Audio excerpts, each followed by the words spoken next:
Hi, my name is Linnea. I'm Bezia. And I'm Linnea, and this is episode number 8 of the Lemma Journal Club. What is the Lemma Journal Club? The Lemma Journal Club is the show where we read every paper to tell you if you need to read it. You probably do. We have a terrific paper for you today.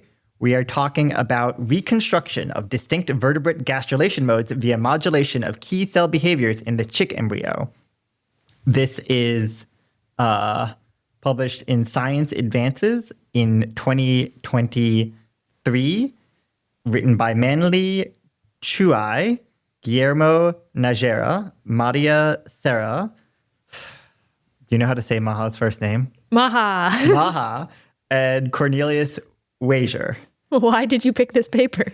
Well, we had almost picked the paper in which Maria is the last author on, which is a follow-up conjunction to this paper. I think we had thought about it and we were confused because it seemed like it was based off of experiments, but we knew that Mattia was a theorist. So we were like, is this experiments coming out of a theory lab? How much? And so that made us. So what happened then is we ran a paper draft. Woo, paper over the draft. last weekend, which I think we'll eventually record. In which we had a bunch of friends over and everyone tried to draft the best possible team of papers, the pool being all papers ever, right? So a fairly large pool. A graduate student drafted both the paper that we're currently reading and the theory paper that we had considered reading a few weeks ago, and a third paper about this same system, which made me decide to come back to it. We'll read this paper. When the graduate student drafted that paper, other people playing the game had very interesting comments about these papers. And I had heard very interesting comments from other friends of ours about these papers. So I thought I'd finally start to get educated about this series. I had read some papers by Jerome Gross, the Quail version of these papers, which we'll talk about that in a few minutes. But I'm a little bit worried about this production today because while I have very strong opinions about this paper is embedded in a rapid-fire series of papers that has formed a very strong literature over the past 5-6 years. And we have only in detail read one of these papers of about, I'm going to say, 8 papers that are all very interlinked. Yeah. I mean, the number, this is one of the things that I was really surprised about in this paper is the number of references to its companion paper, the theory paper. And I did open up that paper, but I did not have the time to read that one in depth. And so I feel like I got an incomplete picture of the story because of that. Yeah, and I'll touch again on it towards the end, but I really didn't like this companion paper format for this paper. I really wanted both of them in line. I brought up the second paper. I started flipping back and forth. I'm like, well, now we're covering 2 papers for the journal club. I'm going to keep it at one. Like when these things are cited, are we just supposed to cite both papers together forever? They're really intertwined quite heavily. I can understand that there are different reasons why you would want to do this, but I sometimes it works. I felt like it was a real problem here. And it also, I felt like got them off scot-free in the review process where they can make statements say, oh, we discussed this in the other paper. You're a reviewer of this paper, so you aren't presumably looking at the other paper. So they can say, oh, we quantitatively assessed this in the other paper. Well, the other paper, I was a little confused about what the review process must have been for these papers, because the other paper is also Science Advances, but I thought later, like years later. Am I incorrect on the publication date there? So this is 2023, 4th of January, 2023. And I think the paper is paper 19, which at this time had been on the bioRxiv in 2021. So this has been on the bioRxiv for a very long time, because the publication process is a disaster. And this is Maria Serra as the first author in the paper that they're citing, which is also Science Advances 2023. And then the paper that we had considered doing 2 weeks ago was Mattia last author. Okay. So that's why I got confused. There's a very broad bit of literature here. There's a Maria Sebastian Streichen paper. There's a lot of papers that we haven't read. A lot of our friends are deeply educated about these papers, and so I'm nervous about covering it. And we're already a couple minutes in, and we haven't even gotten to what the paper is. We're procrastinating a little bit. Okay, so should we get into I think the main point of the paper is fairly simple. Okay, what did you think the simple main point of the paper was? I You thought, really shot yourself in the foot here. can I just read the last sentence of this abstract? Sure. Together, this suggests that the evolution of gastrulation movements is largely determined by changes in a few critical cell behaviors in the mesoendoderm territory across different species and controlled by a relatively small number of signaling pathways. And so they do this, all the experiments they did in this paper were in the chick. Yeah. But they did some perturbations that they say are reminiscent of other creatures. Did you see figure 5? I saw all the figures. In figure 5, they have a figure 5B, which makes it look like they have done these experiments in chicken, chameleon, frog, and fish.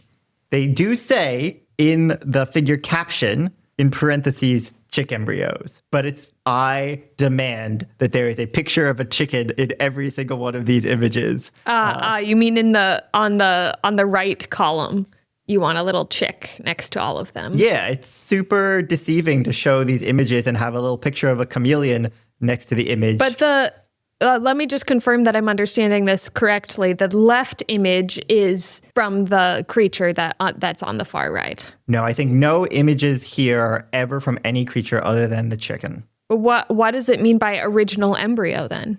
Oh.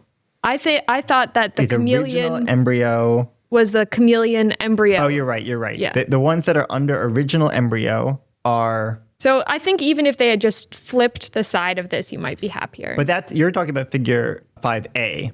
5A, yeah. I'm actually not upset about figure 5A. I was upset about 5B. figure 5B. Okay. In which, yeah, I do think from figure 5A, you stare at it for long enough, no matter how you crop it, one could eventually figure out what's being shown. Okay. Figure 5B, if cropped and without the figure caption, you would think that this is from 4 different creatures. Yeah, but that would be uninteresting, right? Like that was known before. I don't know the literature. But I'm just saying that it was already known that these different creatures have different morphologies at this stage of development, right? And so it would be uninteresting to show a figure where it's like, look, these different species have. I think the thing that's supposed to be interesting is that this is all in chicken and they're making perturbations to recover the morphology seen in other species. But the problem here, and it's not just about morphology, it's also about mesodermal fate. The problem here... Yeah, there I got a little confused. ...is you have a picture of something that they say looks frog-like. Yeah. Right? But then they don't have next to it a picture of the actual frog system. And what we've learned over the past 5 or 6 years is that this is working one way in the chicken, where there are a bunch of cells that are actively moving, right? And those cells actively moving are causing this ingression into the second layer of cells. Mm-hmm. But in the quail, which is very similar to the chicken, just to a lot of developmental biologists, these are very interchangeable species. You switch to the quail, and this works in a totally different way, in which there is an actomyosin cable around the entire embryo that's pulling in like a purse, and that's causing the lowering and the change to a mesenchymal tissue. And the question is, okay, if those two options are available, you could have a circle that pulls in, or you could have a crescent that migrates. And here they turn a crescent that migrates into a circle that migrates and say that's the frog. Is the frog a circle that migrates? Or is it a circular tension that pulls in? Or is it a completely different system? Mm. If the quail and the chicken were so different, then what makes you think you got the frog right? Like not only do I not have a picture here of what the actual frog EMT transition looks like. I'm not saying it's wrong, but you're going to have the other species here and you're going to make this claim in such a way that one could look at this picture and be confused about whether or not experiments were done in other creatures. Should do the experiments in some other creatures. Or just say, look, we've been able to create these different geometries and isn't that interesting? And you could be a little bit softer about it. But I feel like figure 5 comes in hard with look, we've created frog gastrulation. Okay. I thought that they were not claiming that so aggressively. That, even at the... I think that they say suggest, right? The figure 5 sentence, which is the only non-cheater sentence I'm going to complain about the figure. Yeah. Figure 5, the figure is titled, Changes in the Extent of Mesoderm Territory and the Degree of Epithelium to Mesenchyme Transition could underlie the evolution of vertebrate gastrulation. Could underlie. Yeah. And so I think that they were careful with their wording here. And it's provocative, right? But it's not... Yeah, I mean, it's super interesting. Do they cite growth here? Yeah, they do. And I think the place where they cite it is pretty weird. They cite it as, these cells then start a myosin-2 mediated directional cell-cell intercalation process that drives the convergence and extension of the sickle-shaped mesoderm in the extending primitive streak. So maybe 2020, the 2020 science paper by Gross hadn't yet done this outside purse string mechanism. Yeah, here we get into this trouble of we haven't read the literature carefully enough. So we don't know the order of events that these papers were published, nor do we know the full story for any of these. And even this paper that we read, we still don't know the full story because half of the paper exists in another paper. Yeah, I would be super curious to know what the review process was. Like when you submit companion papers, do they go to the same reviewers and a reviewer is just agreeing to read 2 full papers and provide independent reviews? Or like... Frequently when I see Science Advances or Nature Communications papers, my assumption is that it was first in Science and then it got knocked down to Science Advances. Yeah. This paper is quite long for that happening. That when you submitted to Science, you had a quite tight figure limit and page limit, and then you move to the next journal, and you can kind of spread out a little bit and put all your data in. But it could be that they had so much in supplementary, because they have a lot in supplementary here. It could be that they have so much in supplementary that they were like, okay, fine, we'll come down to Science Advances, but you got to give us 2 papers so that we can spread out really big. That's one way it could have gone. I don't know. Yeah. Also, probably we shouldn't be speculating because it doesn't actually matter what journal papers go to. Oh, I would hard like to speculate because I am very upset these days, not about the papers that are in these journals, but about how Science Advances and Nature Communications are run as pseudo-predatory journals. Like the numbers for how much money Nature Communications made for the Nature Journal came out this year, and it's obscene how much money Nature Communications is making Nature. And that I think should be a conversation that everyone's having, that, the editors to these journals have a monetary incentive to do something pretty nasty to us all of a sudden. Not saying that they are, but the fact that the incentive exists sucks. So I think it's worth talking about. Yeah. I think one interesting thing to me about this paper, so you said that the paper is encapsulated in this last sentence of the abstract. To me, the really interesting thing about the paper that I wouldn't have guessed is there are these huge flows, these counterclockwise flows that make every physicist... Vortex flows. Yeah, I'm making the motion with my hands, but I am not getting the words. Counter-rotating vortices. There are these counter-rotating vortices, thank you, Linnea, that are quite striking and quite beautiful, and it's why they went and did all this PIV stuff. But one could ask the question, are these flows due to something and the cells that we care about are getting carried along by the flows?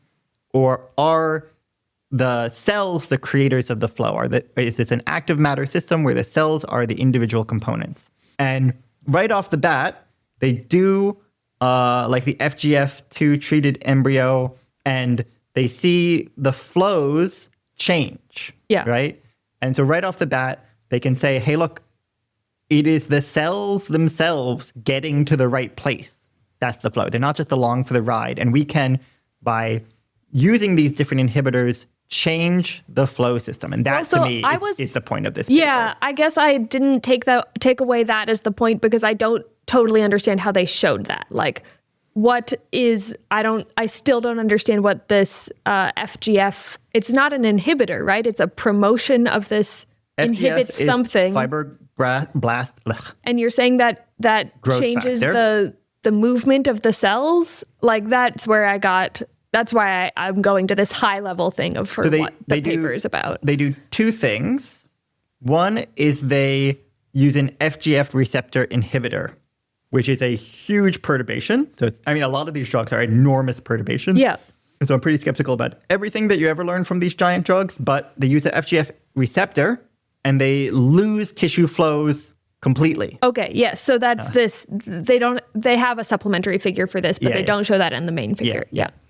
The other thing that they do is they increase FGF. Yeah, they just treat with FGF. They increase FGF and they get a larger area affected. I'm so afraid to use mesoderm, mesenchyme, epithelium, apical, basal. in this paper because everything is just a little bit different from how I normally use the word. I support that just because the jargon for somebody who's not in developmental biology is really and this was a lot of jargon because we're coming from both developmental biology, which I'm not deep in the jargon, and this Lagrangian mechanics. And so it was a lot of, okay, what is DM? What is DOA? And then also primitive streak, right? I genuinely don't know who to blame for that. That I think if they had tried to write it with less jargon, no developmental biologist would have taken them seriously. I'm not saying that they should have written it with less jargon. I'm just saying that I struggled to understand. So we're recording this. I'm just going to put this out here. We're recording this, right before we go pick up Asya on a day, which has been a pretty hectic day. And we're full of energy. The last one we did was while Asya was sleeping, right? And we were nice and quiet and very calmly. And I feel like, what the audience thinks our opinions of these papers are is going to be strongly impacted by when we record. And so we can if we want this to be a mellow, here's a paper and this is what it's about kind of podcast, we should do when Asya is sleeping, 7 p.m. So let us know, which kind of podcast do you prefer? I prefer, and this is why I advocate for us recording right now, I prefer the lively discussion. I do think it brings us more joy. It not just brings me joy. When I was trying to figure out how we would do this, I was looking at AI tools to edit the audio because I know that editing audio takes a really long time. But one thing I immediately found is that Google has a tool that generates podcasts of two people talking like this. You say how many people are talking based off of material that you give it. And I gave it one of my papers. And they immediately, I did, and I listened to it. And it was a very good podcast. And they were like, oh, this is a really interesting paper. And it's about this and this and this and this.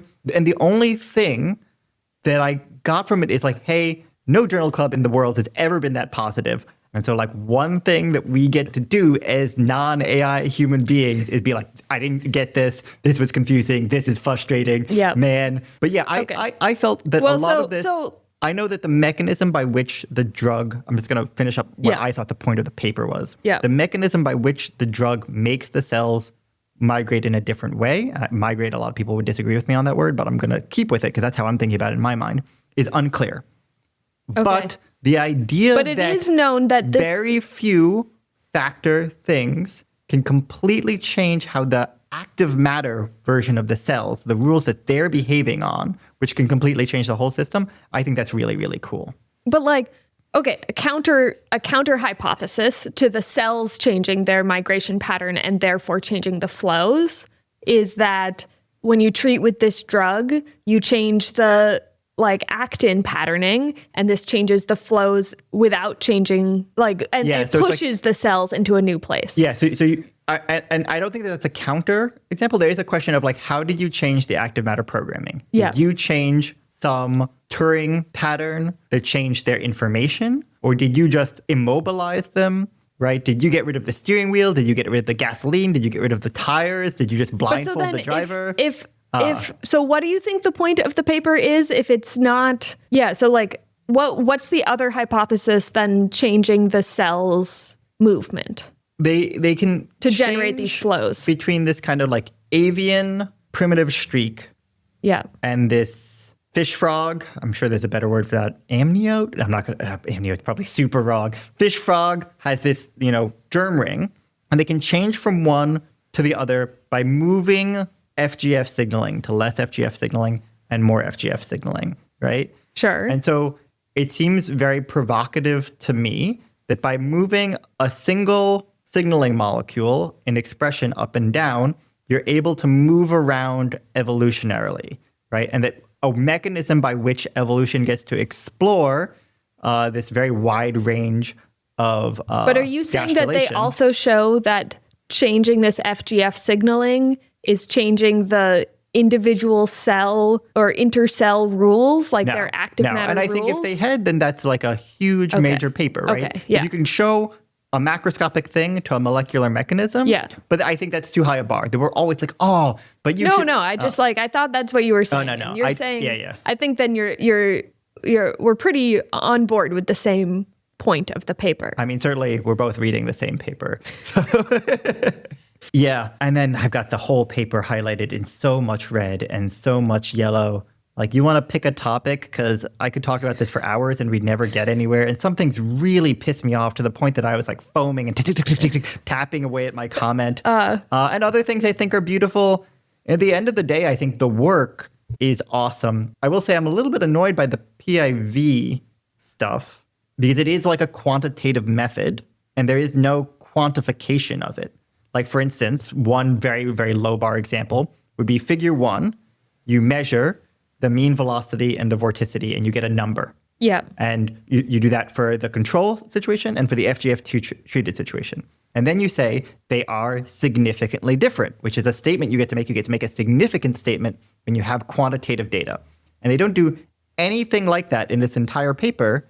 And it's a experimental paper. So I do expect that kind of thing to be done. Okay, they do have like this color bar with the strain rate is in real units. Sure. And also the length of the marks is also scaled. That's also awesome, right? Because they did PIV, they have the data, although I'm a little bit suspicious that the data is under-resolved. PIV does have problems. I think the point of all of this stuff, or one of the points, was to be able to produce F and M, one F and one M. Yeah, which is to back run it out. Back. That's true. That's true. That's a very good point. That the PIV doesn't just get you quantitative data; it lets you back things out. My complaint was going to be, before you brought that up, that's a really good point, Linnea. My complaint was going to be, hey, everything that you learned from PIV, you could have just done by eye, and it would have been just as convincing. Except for, you're correct, they used the PIV to back out the region of cells that was going to be in the attracted region. Yeah. And that, well, one could maybe possibly do by eye, would have been excessively difficult to do by eye. Yeah. And PIV gives it to you. So that's a terrific point. And that cleanly takes away one of my main complaints about the paper. Great.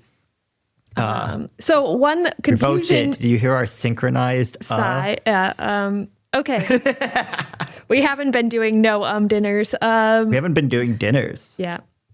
So one thing I was confused about was this is strain rate, what they're showing, and not strain. Ugh. And so how should I be thinking about it? We have entered a situation in which Linnea is an expert, top 10 people on the planet thinking about a thing. And now we have to listen to her think about a thing that none of us understand. All right, go on, Linnea. Why would you prefer strain here over strain rate? Well, so strain rate is telling you how quickly the thing is changing, right? Well, strain is telling you how much the thing changed. Yeah. So strain. And what does it mean to have... Yeah, okay. So if you have a shear strain rate, then you're saying how much is it shearing per unit time? And if you have a shear strain, you're just saying how much it's sheared. Yeah. So wouldn't you want a per unit time here? Okay. We're good? Yeah, we're good. Okay, thank God. I didn't want to get into... I remember conversations with you where it got like the second derivative of the strain rate versus the third derivative of the strain are somehow not necessarily equivalent. It's been a long time since that. But this all is very reminiscent of the old work with Mattia. Yeah. I was a little bit annoyed. They're doing light sheet. And as far as I can tell, they're not taking genuinely three-dimensional data. They're taking two-dimensional data. I don't even necessarily understand what it means by them doing light sheet because it all looks like a bright field microscopy to me. But maybe that's wrong. I was a little confused about the microscopy setup. They get these beautiful images in like these cross sections. Well, the cross sections are fixed and stained and sliced. Yeah. So that's a non-live. Yeah. They're just trying to learn the fate of the different cells that they're looking at from the overhead. This part also confused me. So I understand that it's summarized in these little purple, yellow, blue drawings, but from the data itself, I was like... Yeah, essentially, the basic thing that's happening is we're doing gastrulation, which means we're trying to get multiple layers of tissue to exist. That's the game. Yeah, and you're trying to get them in different places, but it sounds like they end up in different places in different kinds of embryos. So then why do you want them in different places? Well, so you're trying to get like this lower sheet and this upper sheet. You're trying to get this ingression in which, this layer of cells buckles down and kind of detaches from the main sheet and starts to form a second really quite separate layer. And so that's what they're trying to do with their cross sections is they're trying to show, hey, these green cells, these are cells that are undergoing an epithelium to mesenchyme. Normally I would say mesenchyme, but it might be mesoderm here. They're undergoing an EMT transition where they're going from the top, pushing down in the cells and changing what kind of cell they are fundamentally and becoming a second kind of cell. Wait, so when you say going from the top and pushing down, that's in space? Yeah. Okay, and that causes them to become this other cell type, and if they stayed in the top, they wouldn't undergo this transition? I think part of the paper is a little bit about what comes first, the transition or the ingression. Okay. And to what extent one is controlled by the other. But it's like the cells that are going to undergo EMT are the cells that are ingressing. And I'm sure that people are screaming at me right now that I'm the worst biologist ever, that I don't know for a fact that it's one before the other. But, also, hey, look at the actual data here.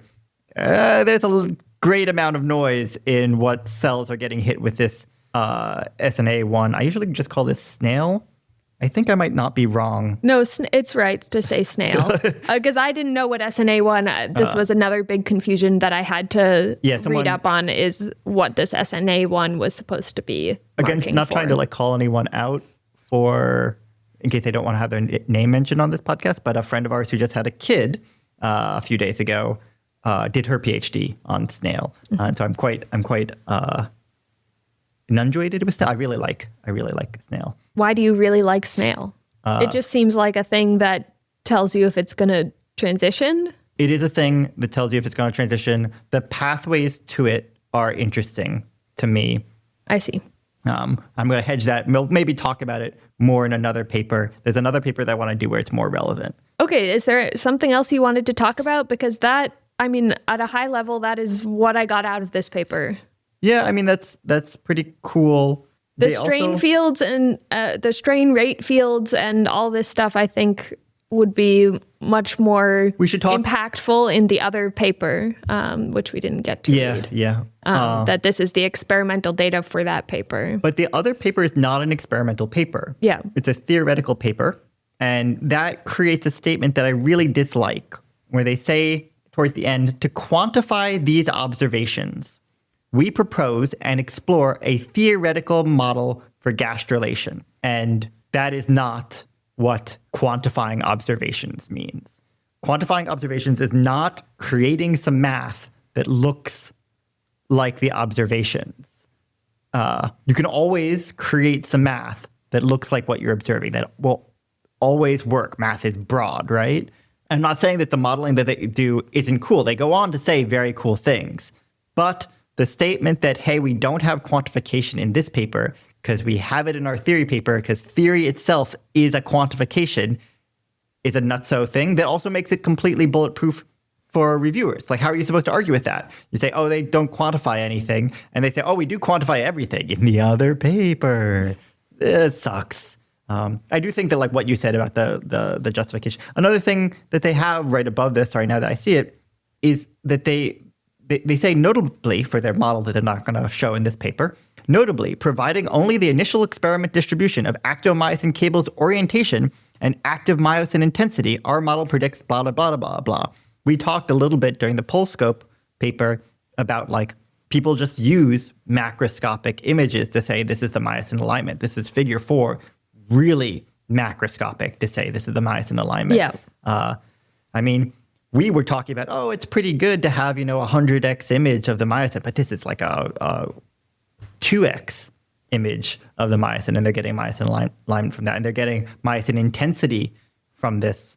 I would strongly argue that you guys don't really have those fields, that this is not a measurement of those fields, that doesn't invalidate any of the theory that you're going to do in the other paper. It certainly doesn't invalidate anything in this paper, which doesn't use it, but that you don't have those particular things.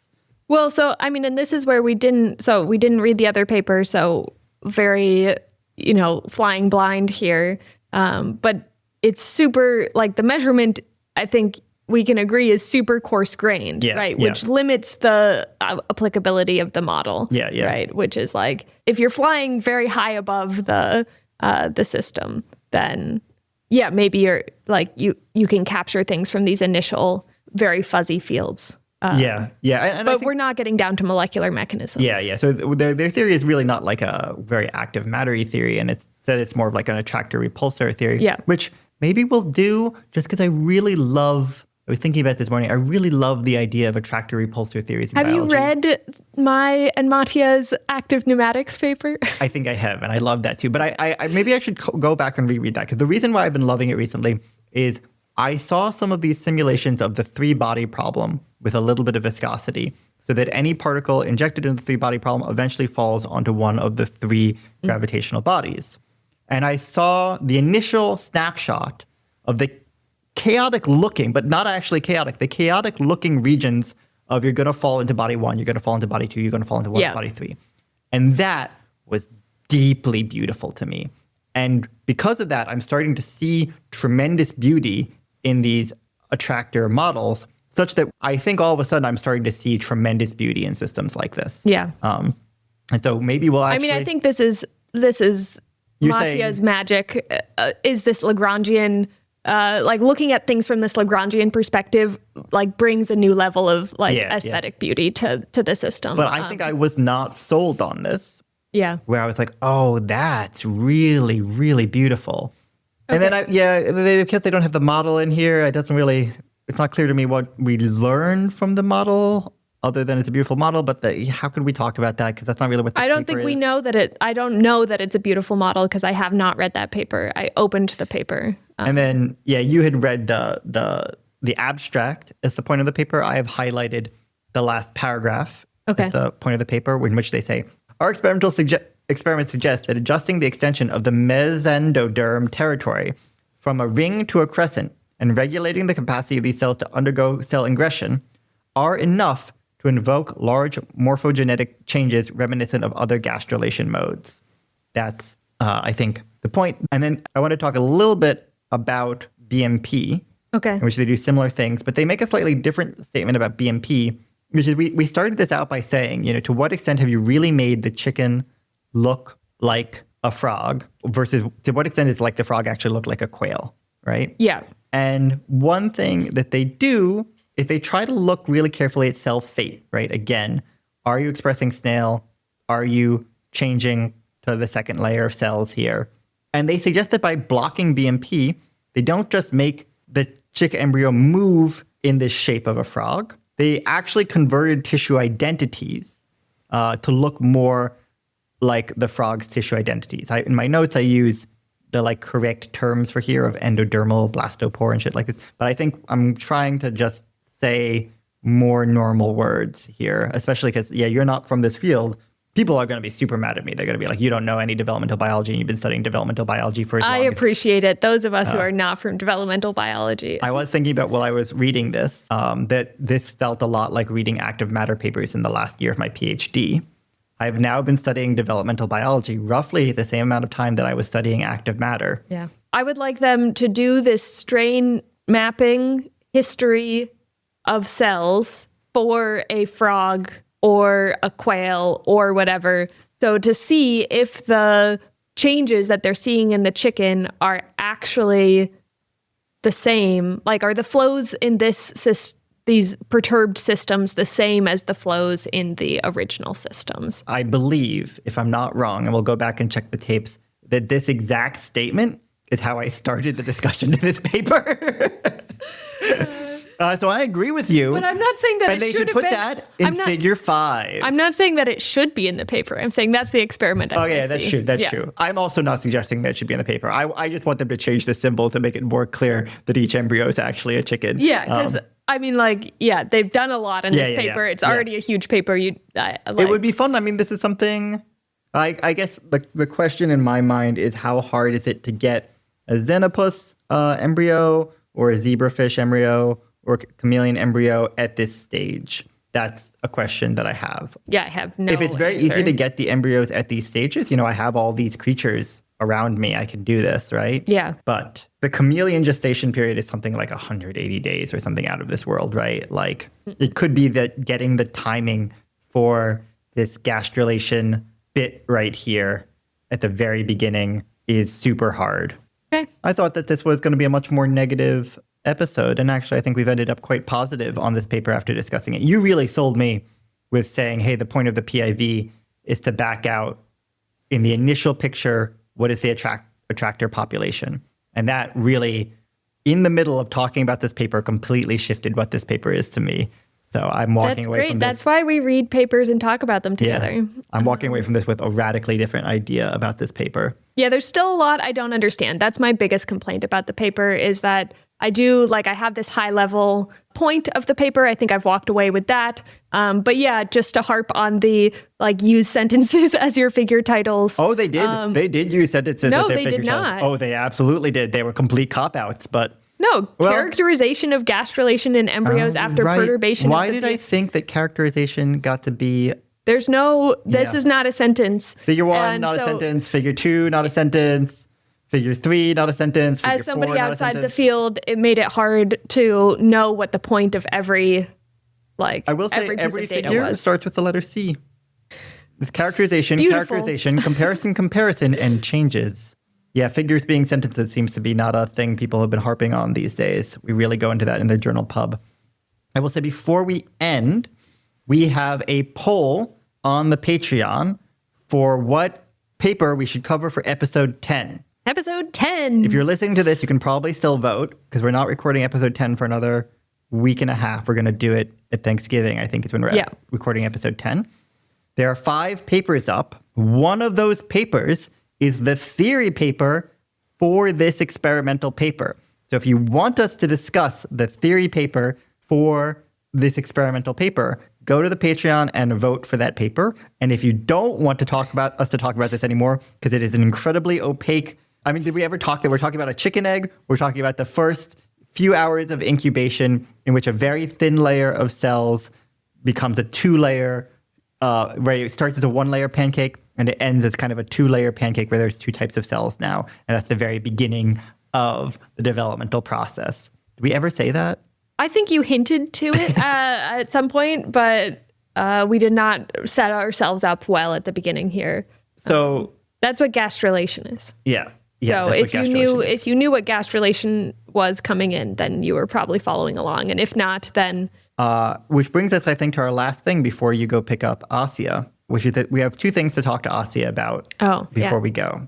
And I get to take the first one as the picker, and you have to take the second one as the picky, Great. which is harder. The first thing is to Asya, we're supposed to tell you why we, broadly in the world, cared about this. I have picked this paper really because I was looking for a chicken paper to pick to engage with the chicken community, to say, hey, chicken community, I have this. Lenny is tisking me because I'm doing something that's going to create an audio problem. And I wanted to engage with the chicken community, and I have engaged with the chicken community because a large amount of my love for biology is coming from my interactions with our pet chickens. And that many people can think that's very silly or very stupid, but it informs a tremendous amount of my information about biology, about my information about physiology specifically, and about diseases specifically, and has been a great inspiration for studying developmental processes. And so I particularly sought out a paper on chickens. I sought out a bunch of them. Some of these papers happen to be with people that either I or your mother, Linnea, have worked with. This is one that your mother, Linnea, has worked with some of the people on. I have to remind you about your mom's name in case you've forgotten. And that's where this came from. I was just looking for what is the most interesting chicken paper that's been written in the past year or two. That you haven't read before. That I haven't read before. That's not literally about the thing that I study.